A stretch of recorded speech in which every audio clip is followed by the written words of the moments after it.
history review of what, of how we came to this ChatGPT moment.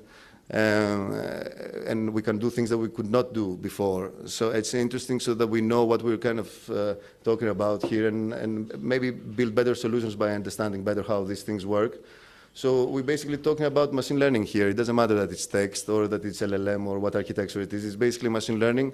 And in the case of words, you have a sequence, and your goal is to predict the next word. So the training data consists of features which are the words, and your dependent variable what you want to predict is the next word. So you have various architectures that can compress or represent these words on top of that, and different models have these architectures. But the goal is that you start with random weights, and then you give, and then it gives you a prediction of what the next word would be. This word, of course, in the first pass of your, where you pass the model from your training data, this prediction is wrong. So this error is then used to update these weights through a process called backpropagation that creates gradients and that tell you which weights should be updated that specifically would minimize the error for this specific example. So you do this loop for a month, actually. That's in 8,000 GPUs. That's how these models are trained now.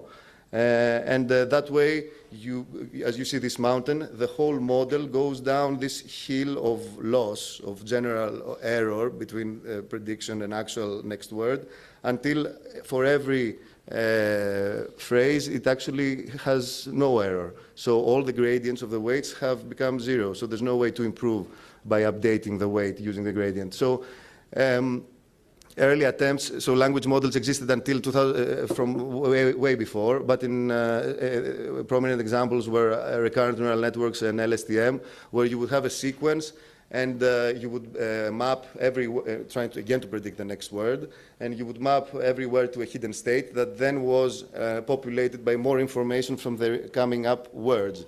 But the problem is that if the sequence was long, when you reached here, all the information from the first was lost. So you couldn't basically use gradient descent to correlate information from early context to the current word that you want to predict the next one. So these things failed. Also, they were very small networks, like 500 unit parameters.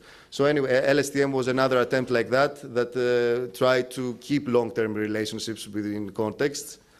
But anyway, here in 2017, they came up with attention, and which solved the problem of having every word actually look to every other word inside this sequence. So not, compress the previous words into one hidden context that is carried towards the word that we want to predict the next one, but actually look at every word. So I will explain later how this attention works, but the point is that this attention worked, and so they realized that, okay, if we have 32 layers, or if we increase the number of layers of these transformers that include these attention layers, and if we create more heads, so we grow these networks, we see that the loss that I talked about actually falls all the time. So that's why all the companies like OpenAI and Google actually started investing so much money in that, because they saw that as they were increasing the number of layers, the loss was dropping. So they were like, okay, let's invest in more GPUs and grow the network so that the loss falls to zero. And actually, this is what happened. So it's crazy that it was a big bet. Anyway, about the architecture, the point is that in attention, what you have is in the sequence. So the architecture of the models that work right now is like that. You have a huge sequence, which is the context, which is the prompt that you write, and every one word is represented as an embedding, which is like a representation, describes this word given based on features, language features. So let's say we have 4,000 dimensions in this embedding, and then every word is kind of looks around and says, okay, so if in the example, what is the crew list of vessel alpha? The word vessel projects from its embedding a Q vector that says, for the word vessel, it says, what's my name? And so the key now vector for the word alpha says, I give names to vessels. So immediately when these two vectors talk to each other, what's my name, I give names, immediately their similarity is very high. So that way you have achieved attention for that specific word, and it knows that way, by well-trained models, every word you put inside knows which word to look at to get the information that it needs. And so then what you do is you use that, the value of that embedding of alpha, and you add it to the embedding of the word vessel. So now, after the first pass, the word vessel doesn't mean anymore vessel, it means vessel alpha. So that means that every word is gets transformed by the neighboring words, and they, as the layers progress, you compress more meaning in every word, and higher layers include, passes from all the words. So basically, you start merging concepts as you go to higher layers. So, I mean, even the people who build it don't know exactly what happens. They just tested all the architectures, and they realized that, this works.